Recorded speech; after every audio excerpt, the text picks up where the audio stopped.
누가복음 7장 1절부터 10절까지 말씀 여러분 교독하면서 나아가도록 하겠습니다. 1절부터 읽겠습니다. 예수께서 듣고 있던 사람들에게 이 모든 말씀을 마치고 가버나움으로 들어가셨습니다. 그곳에는 백부장 한 사람이 있었는데 그가 시민하는 종 하나가 병이 들어 거의 죽어가고 있었습니다. 백부장은 예수의 소문을 듣고 유대 장로들을 예수께 보내 자기 종을 낫게 해달라고 부탁했습니다. 장로들이 예수께 와서 간곡히 부탁했습니다. 이 사람은 선생님이 그렇게 해주실 만한 사람입니다. 그는 우리 민족을 사랑하고 우리 회당도 지어주었습니다. 예수께서는 그들과 함께 가셨습니다. 예수께서 그 집에서 멀지 않은 곳에 이르렀을 때 백부장은 친구들을 보내 예수께 이렇게 아뢰도록 했습니다. 주여, 더 수고하실 필요가 없습니다. 저는 주를 제 집에 모실 자격이 없습니다. 그래서 제가 직접 주께 나아갈 엄두도 못 냈습니다. 그저 말씀만 하십시오. 그러면 제 하인이 나을 것입니다. 저도 상관 아래에 있으면서 제 아래에도 부하들이 있는 사람입니다. 부하에게 가라.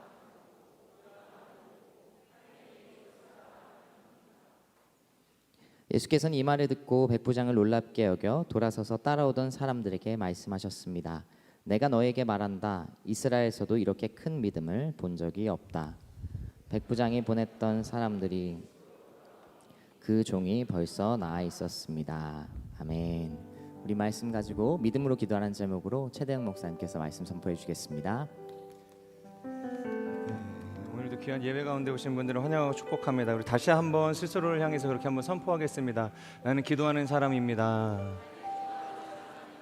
한 번 더 선포하겠습니다. 오늘 열심히 기도하겠습니다. 한 번 더 선포하겠습니다. 믿음으로 기도하겠습니다. 네, 오늘은 누가복음 7장 1절에서 10절까지의 말씀으로 믿음으로 기도하라라는 하나님의 말씀을 나누겠습니다. 이번 지난주죠. 지난주 이 오늘의 교역자들이 이제 목회사관학교라는 곳에 들어가서 함께 하나님의 말씀을 나누고 또 기도하는 시간들을 가졌습니다. 그때 이 총신대 신국원 교수님께서 오셔서 이 세계관 강의를 해주셨거든요. 굉장히 좋은 시간이었고 많은 것들을 또 도전받고 또 기도할 수 있는 시간이었습니다. 근데 강의를 하시면서 이제 하나의 어떤 인사이트를 설명하실 때 이런 예화를 사용하시더라고요. 우리나라는 족보가 중요하지 않습니까? 그런데 교수님의 이 사모님 집안도 굉장히 빼어날 정도의 이 족보를 가지고 있었다는 거예요. 그러니까 뼈대가 있는, 그러니까 소위 잘 나갔던 이제 가문이었던 것이죠. 어느 날 이 장인어른이 가족들을 쭉 세워놓고 그 옛날 가문 이야기를 하시기 시작을 하셨다는 거예요.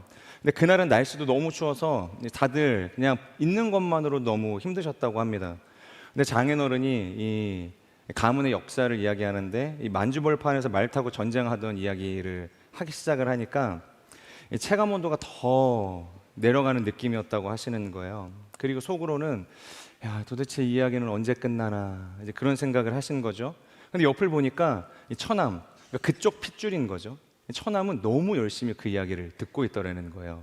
그래서 야, 이게 피는 못 속이는구나 그 생각을 하면서 옆에 이제 자기 이제 자녀들을 보는데 걔네들도 10살 정도밖에 되지 않았는데 너무 열심히 듣고 있더라는 거죠. 그래서 야, 저런 아이들도 그래도 피가 섞였다고 저렇게 집중해서 듣는 것을 보면서 동일하게 또 피는 못 속인다는 생각을 하셨다는 거죠. 그러니까 그 대화의 장면, 그 상황 속에서 오직 교수님 혼자만 속으로 그래서 뭐 어쩌라고 이런 생각을 하셨다는 거예요. 여러분, 만약에 이지훈 위임 목사님께서 하나의 비전을 우리에게 선포하고 계시는데 우리가 속으로 그래서 뭐 나랑 상관없는 이야기인데 그 비전은 뭐 교회의 비전이고 목사님의 비전이죠. 만약에 이런다고 한다면 여러분 정상일까요?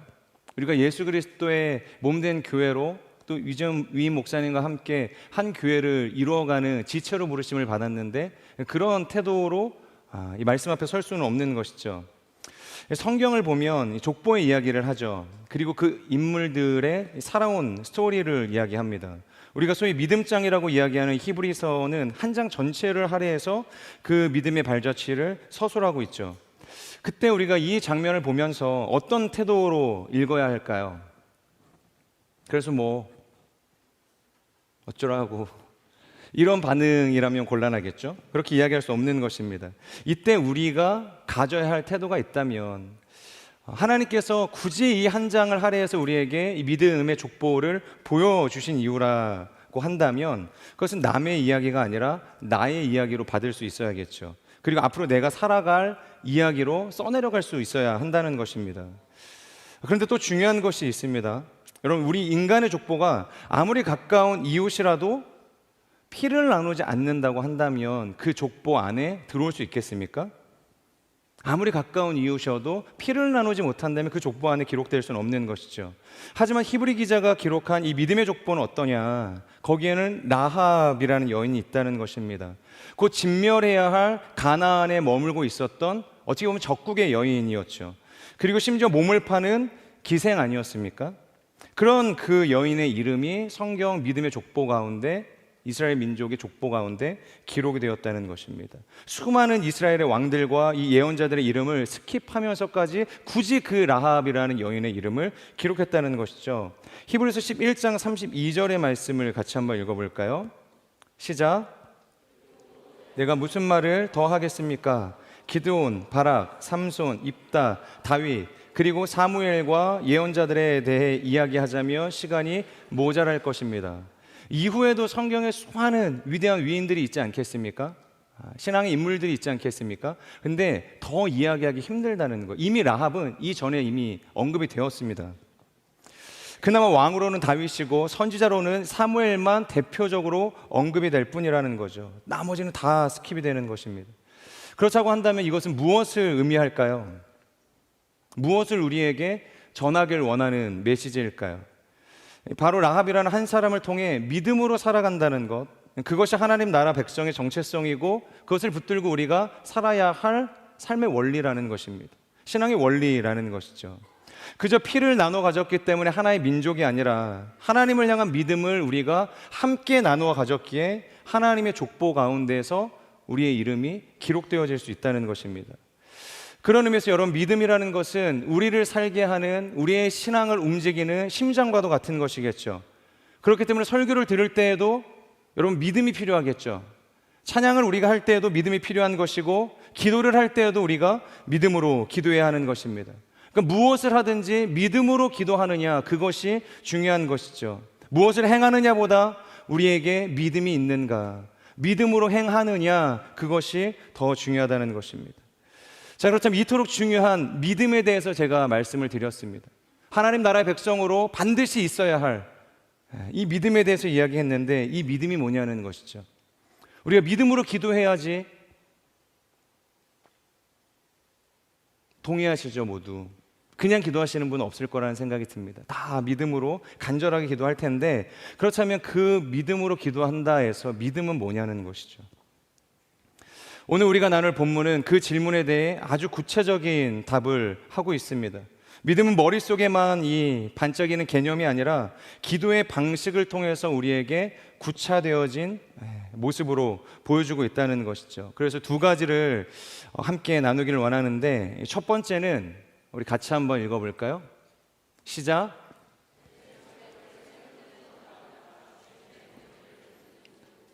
네, 믿음으로 기도한다라고 할 때 믿음은 무엇인가? 첫 번째가 내 자격을 세우는 것이 아니라 주님의 권위를 붙드는 것, 그것을 믿음이라고 이야기합니다. 우리 1절에서 3절까지의 말씀을 같이 읽도록 하겠습니다. 시작. 이 모든 말씀을 마치고 가버나움으로 들어가셨습니다. 그곳에는 백부장 한 사람이 있었는데 그가 신임하는 종 하나가 병이 들어 거의 죽어가고 있었습니다. 백부장은 예수의 소문을 듣고 유대 장로들을 예수께 보내 자기 종을 낫게 해달라고 부탁했습니다.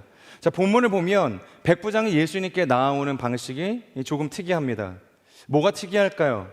그러니까 백부장 본인이 예수님께 직접 나오면 되는데 본인이 나오지 않았다는 것입니다. 본인 대신 누구를 보내죠? 유대 장로들을 보냈다고 합니다. 그리고 그들로 하여금 부탁하게 한 것이죠. 자기의 종을 낫게 해달라. 그러니까 사절단을 보내서 예수님께 이야기하는 것입니다. 그리고 장로들은 예수께 와서 간곡히 부탁을 하죠. 그런데 그 부탁의 내용이 뭐냐면 우리 4절에서 5절 말씀 같이 읽도록 하겠습니다. 시작. 이 사람은 선생님이 그렇게 해주실 만한 사람입니다.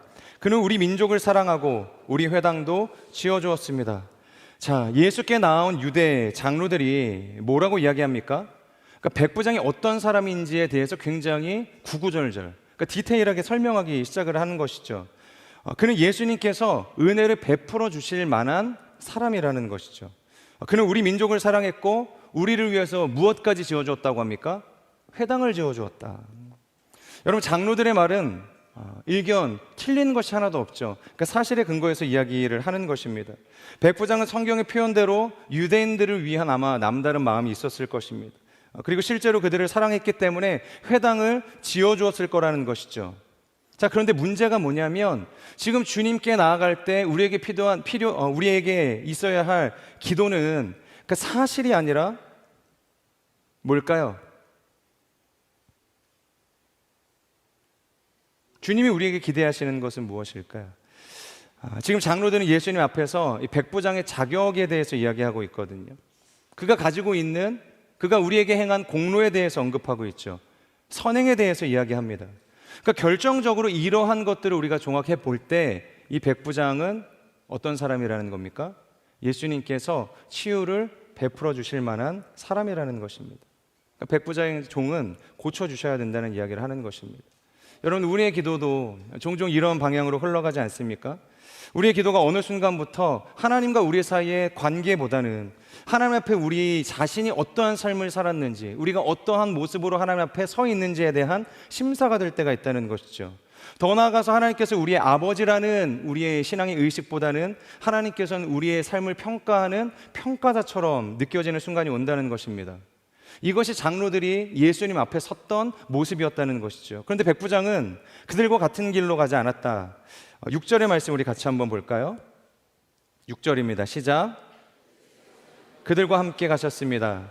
예수께서 그 집에서 멀지 않는 곳에 이르렀을 때 백부장은 친구들을 보내 예수께 이렇게 아뢰도록 했습니다. 주여, 더 수고하실 필요가 없습니다. 저는 주를 제 집에 모실 자격이 없습니다. 백부장이 뭐라고 합니까? 예수님이 장로들과 함께 자신의 집으로 오시는 길에, 그리고 집에서 멀지 않은 곳에 이르렀을 때 백부장이 예수님께 이야기하죠. 주여, 더 수고하실 필요가 없습니다. 더 오실 필요 없다는 겁니다. 저는 주님을 우리의 집에 모실 자격조차 없는 사람이라고 이야기하고 있는 것이죠. 여러분, 여기서 우리는 우리의 믿음의 방향이 어디를 향해야 하는지를 알 수 있습니다. 장로들은 이 사람이 자격 있다고 이야기하지만 백부장은 뭐라고 이야기합니까? 마치 세리의 기도처럼 저는 죄인입니다. 나의 무자격함에 대해서 이야기를 하고 있다는 것입니다. 그런데 이 백부장이 이야기하는 이 무자격이라는 것, 저는 자격이 없다고 이야기하는 것은 그저 위대하신 예수님과 나를 비교해서 그러니까 자신을 초라하게 깎아내리는 자기 비하의 후퇴가 아니라는 것입니다. 오히려 내가 누구인지, 내가 서 있어야 할 자리가 정확하게 어디인지를 알고 고백하는, 어찌 보면 적극적인 믿음을 가지고 있는 사람이었다는 것이죠. 그래서 이 철학자 케르케고르는 이런 이야기를 합니다. 하나님과 인간 사이에는 질적으로 무한한 차이가 있다. 이게 어떤 의미일까요? 우리 모두 다 알죠. 하나님과 우리가 규격 외의 존재라고 이야기하죠. 하나님을 존재라고 규정하는 것도 사실 쉬운 일이 아닐 것입니다. 하나님과 우리는 차원이 다른 존재이시기 때문에. 그래서 이 철학자도 하나님과 인간 사이에는 그 간극을 좁힐 수 없는 질적인 차이가 있다, 무한한 차이가 있다고 이야기한다는 것입니다. 이것은 단지 그분은 높으신 분이시고 우리와 격이 다르신 분이기 때문에 굴종하라는 이야기가 아닙니다. 두려움으로 엎드리라는 이야기를 하는 것이 아니라 오히려 우리의 신앙의 출발점을 마련하기 위한 선언과도 같다는 것이죠. 그러니까 하나님은 내가 관리할 수 없는 존재라는 겁니다. 그래서 내 뜻대로 소비하고 이용하는 대상이 아니라는 것이죠. 오히려 내가 어떻게 해야 됩니까? 엎드려야 할 나의 인생의 주관자시라는 겁니다. 그 고백이 바로 주여, 저는 자격이 없는 사람입니다. 저는 자격이 없는 사람이라는 것이죠. 여러분, 우리가 붙들어야 할 지점이 바로 이 부분입니다. 기도는 하나님을 설득하는 기술이 아니죠. 하나님 앞에서 내가 다시 정렬되어지는 자리라는 것입니다. 기도는 거래가 아니고 관계여야 하고, 그 관계의 중심은 내가 서 있는 것이 아니라 반드시 하나님이 서 계셔야 한다는 것이죠. 그래서 믿음으로 우리가 기도한다고 할 때 이 첫 번째 믿음은 내 자격을 붙들고 있던 손을 놓고 주님의 권위를 올려드리는 것입니다. 그러니까 내 자격을 내려놓는 것, 그리고 주님이 어떠한 분이신지 그분의 권위를 올려드리는 것, 그래서 우리가 그분 앞에 엎드리는 것. 저는 우리의 기도가 바로 이런 기도가 되기를 주님의 이름으로 축복합니다. 자격이 아닌 하나님의 은혜를 바라고 그분의 권위 앞에서 나의 자격 없음을 고백할 수 있는 겸손함, 이 믿음, 우리 모두의 고백이 되기를 주님의 이름으로 축복합니다. 그리고 또 하나, 이 백부장의 기도에는 한 가지 더 빛나는 요소가 있는데, 그것은 자기의 유익을 위해 예수님께 온 것이 아니라 종의 생명을 위해서 왔다는 겁니다. 나를 위한 기도가 아니었죠. 종의 생명을 위해 나아간 기도였다는 것입니다. 그렇기 때문에 믿음의 기도라는 것은 나로만 가득 찼던 기도가 이제는 누군가를 품는 기도로 바뀌게 되어지는 과정이라는 것이죠. 그러니까 자기 문제만 붙들던 기도가 중보의 기도가 되겠죠. 중보의 사랑으로 자라가게 되겠죠. 그래서 기도의 사람은 드리는 기도의 모습을 보면 자신을 위한 고백은 줄어들게 되는 것입니다. 그리고 타인을 향한 고백이 늘어나게 되는 것이죠. 주님, 저 사람을 긍휼히 여겨주십시오. 저 공동체를 축복해 주십시오. 저 사람의 삶의 문제들, 질병의 문제들, 처한 인생의 고난들 하나님께서 살펴주시고 회복시켜 주십시오. 그러니까 타자를 위한 기도로 철저하게 나아가는 인생이 된다는 것입니다. 저는 우리의 기도가 이처럼 나의 기도를 넘어서, 그러니까 우리 가족의 기도를 넘어서 하나님이 원하시는 더 넓은 차원의 타자를 위해서 기도할 수 있는 인생이 되기를 주님의 이름으로 축복합니다.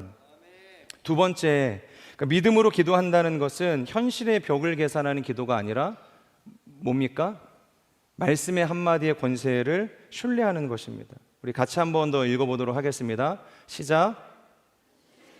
계산하는 기도가 아니라 말씀 한마디의 권세를 신뢰하는 것입니다.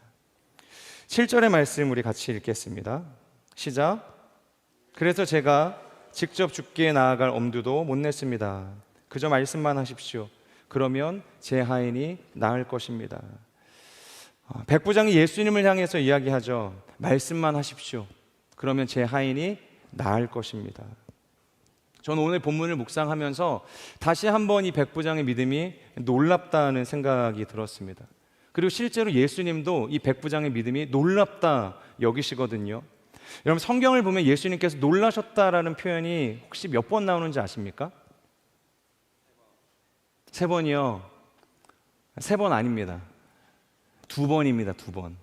첫 번째는 예수님께서 자신의 고향을 방문하셨을 때 사람들이 자신을 영접하지 않습니다. 그러니까 누구보다 예수님이 어떠한 분인지를 가장 잘 아는 사람들이 예수님을 영접하지 않았죠. 그래서 그들의 믿음 없음에 대해서 성경이 놀랐다라는 표현을 사용합니다. 그리고 오늘의 본문이죠. 예수님께서 이 백부장의 믿음을 보고 놀라셨다는 겁니다. 그러니까 궁극적으로는 누군가의 믿음에 대해서 긍정적인 평가를 내리신 것은 성경 전체를 뒤져봤을 때 이 백부장이 유일하다라는 것입니다. 여러분, 그렇다면 이 백부장의 믿음이 뭐가 강력한 것일까요? 무엇이 우리로 하여금, 예수님으로 하여금 놀랍게 만드는 믿음이었을까요? 백부장은 예수님이 집에 오셔야만, 그리고 종에게 손을 얹으셔야만, 그러니까 어떠한 절차를 거쳐야만 이 기적과 같은 치유가 일어난다고 생각하지 않았습니다. 그는 거리를 문제로 보지 않았죠. 분명 예수님과 하인 사이에는 물리적인 거리가 있었습니다. 하지만 백부장의 믿음은 그 거리를 완전히 무력화시켰다는 겁니다. 그러니까 믿음의 기도는 무엇인가? 우리가 도달할 수 없는 곳에 하나님의 손길이 닿게 하는 통로가 되어주는 것. 우리 같이 한번 읽어볼까요? 믿음의 기도는 무엇입니까? 네, 그래서 기도하는 겁니다. 환경과 우리 안에 있는 모든 감정과 어떠함을 다 뛰어넘고 우리가 기도한다는 것은 하나님께서 이렇게 역사하실 거라는 믿음이 있기 때문에 우리가 기도한다라는 것입니다. 그리고 그는 자신이 행한 이 믿음의 근거에 관하여서 어떻게 이야기하는가? 우리 8절 말씀 같이 읽도록 하겠습니다. 시작.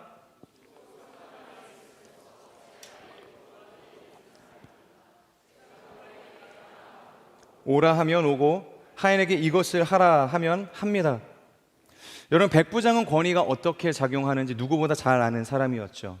군대의 백부장 아니었습니까? 여러분, 군대에서는 감정이 아니라 무엇이 현실이 됩니까? 내 상황이 현실이 됩니까? 권위가, 명령이 현실을 움직이는 세계가 군대 아니겠습니까? 그러니까 누군가가 옳고 그르냐의 문제가 아니라 누가 권위를 갖고 있느냐가 그곳에서의 질서를 만드는 기준이 된다는 것입니다. 그러니까 백부장은 누구보다 그 원리를 잘 알고 있었던 사람이었죠. 그 원리를 가지고 오늘 예수님을 바라보기 시작한 것입니다. 바로 예수님은 이 병과 죽음 위에 명령하실 수 있는 권위를 가지신 분이시다. 여러분, 그는 그동안 소문으로만 들었던 예수님을 오늘 처음 만났을 것입니다.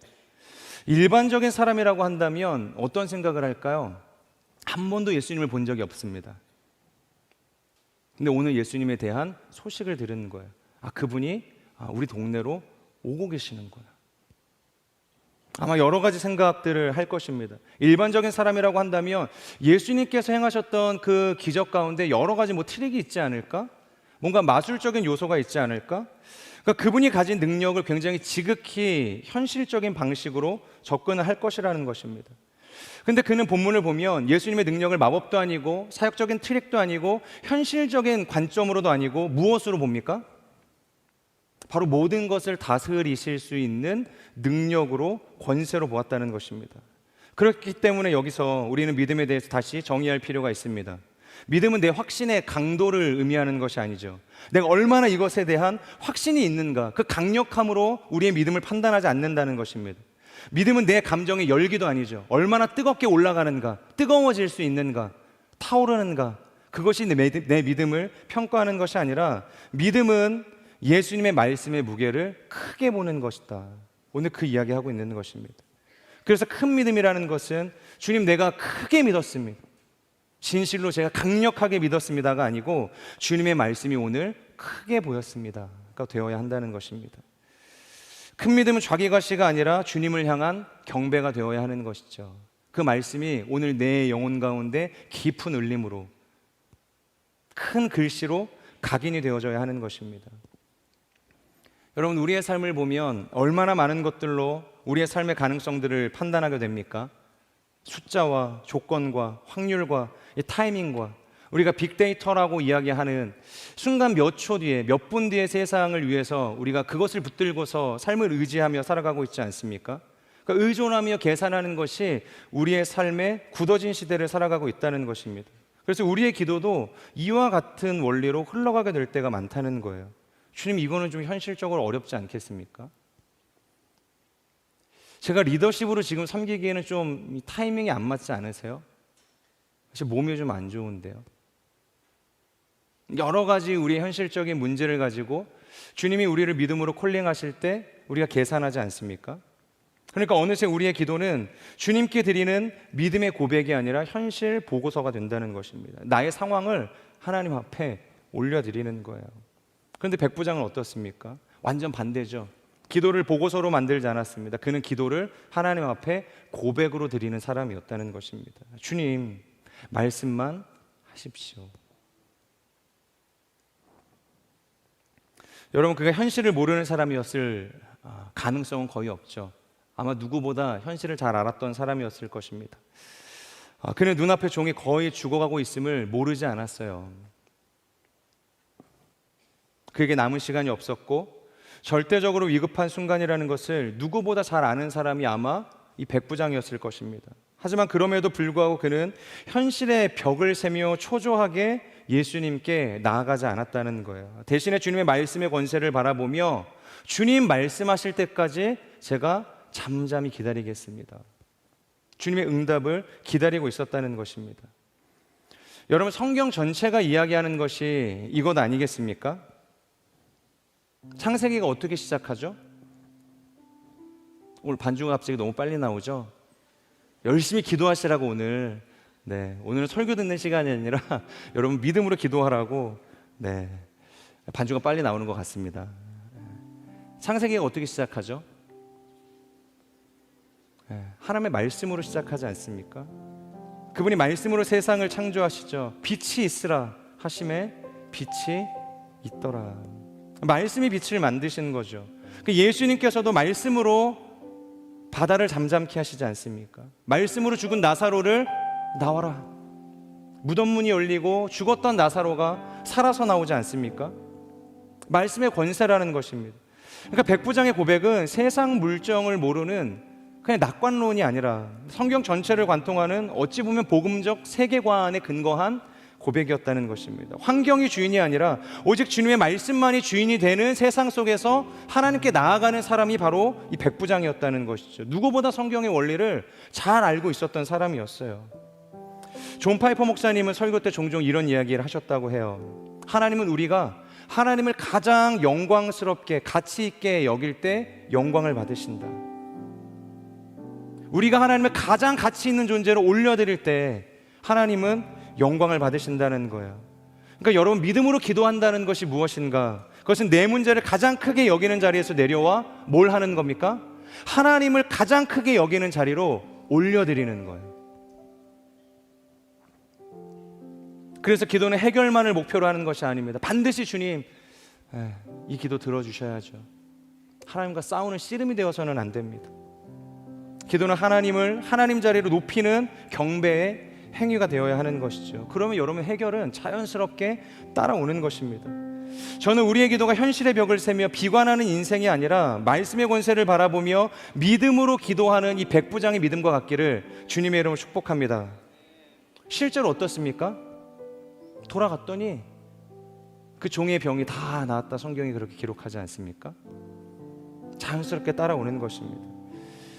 마지막으로 한 가지만 더 나누고 싶은데, 그것은 바로 백부장은 예수님께 오라 하지 않았다는 것입니다.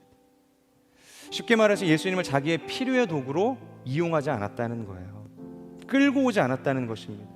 그저 그는 예수님께 주여, 그저 주님의 주권을 인정할 뿐이었다는 것이죠.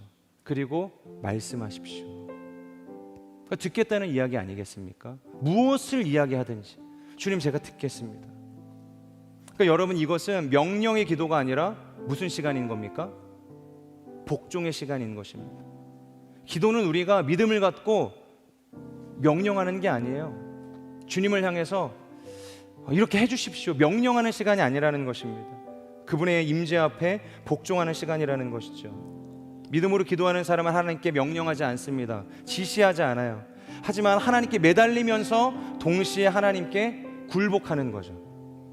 간절함은 있지만 굴복하는 거예요. 철저하게 우리의 마음을 내려놓고. 애원하지만 하나님을 조종하려고 하지 않습니다. 구하지만 하나님께 따져 묻지 않는 거예요. 간절하되 그분의 주권을 침범하지 않는 것입니다. 우리가 있어야 할 자리와 그분이 서 계셔야 할 그 경계를 명확히 알고, 그분은 창조자로, 그분은 주권자로, 우리는 피조물로 엎드려야 할 존재로 서 있는 거라는 것입니다. 여러분, 이것이 백부장의 기도였죠. 우리 그랬더니 어떻게 되는가? 10절의 말씀 같이 읽어볼까요? 시작.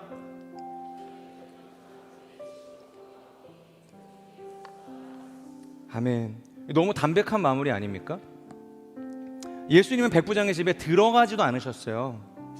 그리고 아픈 종에게 손을 얹지도 않았습니다. 그런데 말씀이 무엇을 한 겁니까? 이 일을 했다는 것입니다. 말씀이 이 일을 한 것입니다. 여러분, 이것이 하나님 나라의 방식인 것이죠. 하나님의 말씀이 일하게 하는 것. 여러분, 이것이 믿음으로 기도한다라는 것의 정의인 것입니다. 말씀을 마무리하겠습니다. 오늘 본문이 우리에게 요구하는 반응은 딱 한 가지라는 생각이 듭니다. 우리가 앞서 이야기했던 것처럼 그래서 뭐 어쩌라고, 그런 게 아니라는 것이죠. 그럼 백부장의 이야기, 백부장의 스토리로 끝나서는 안 된다는 것이죠. 남의 이야기가 아니라 내 이야기로 받고 앞으로 내가 살아가야 할 나의 삶의 스토리로 우리가 그것을 적용할 수 있어야 된다는 것입니다. 하나님께서는 오늘 우리를 믿음의 기도의 자리로 세우시는 줄을 믿습니다. 저는 우리의 삶이 내 자격을 붙드는 기도에서 주님의 권위를 붙드는 기도로 변화되기를 축복합니다. 현실의 벽을 세던 기도에서 말씀의 권세를 신뢰하며 그분 앞에 엎드릴 줄 아는 기도의 용사가 되기를 주님의 이름으로 축복합니다. 아멘. 우리 같이 기도하도록 하겠습니다. 기도하실 때, 하나님, 오늘의 말씀을 통해서 우리가 깨닫게 되어지는 것들이 있습니다. 자격의 기도를 끊고 은혜의 자리로 들어갈 수 있도록 우리를 인도하여 주시옵소서. 내가 한 것을 근거로 주님을 설득하려고 했던 나의 이 교만한 마음들을 끊어내게 하여 주시옵소서. 우리들의 열심과 성실함들, 우리의 봉사와 이 헌신과 공로의식을 앞세워서 주님 이 정도면 들어주시겠죠. 거래하듯 기도하던 우리의 죄를 회개하게 하여 주시옵소서. 오직 우리는 주를 우리의 집에 모실 자격이 없습니다. 오직 예수 그리스도의 십자가가 우리의 자격이 되심을 우리가 믿음으로 고백합니다. 다시 한번 우리의 기도를 공로해서 은혜로 돌이키게 하여 주시옵소서. 우리의 입술이 받을만 합니다를 말하는 것이 아니라 주여 우리는 자격이 없는 인생입니다로 돌이키는 인생이 될 수 있도록 인도하여 주시옵소서. 그래서 그 겸손이 절망이 아니라 복음의 문이 되게 하여 주시고 자기를 의지하던 손을 놓고 주님의 권위를 붙드는 거룩한 믿음으로 다시 서는 인생이 될 수 있도록 성령 하나님 역사하여 주시옵소서. 이 말씀을 기억하며 우리의 삶을 주 앞에 올려드리며 다시 한번 우리 기도하며 나아갈 때 주여 간절히 선포하며 통성으로 기도하며 나아가도록 하겠습니다.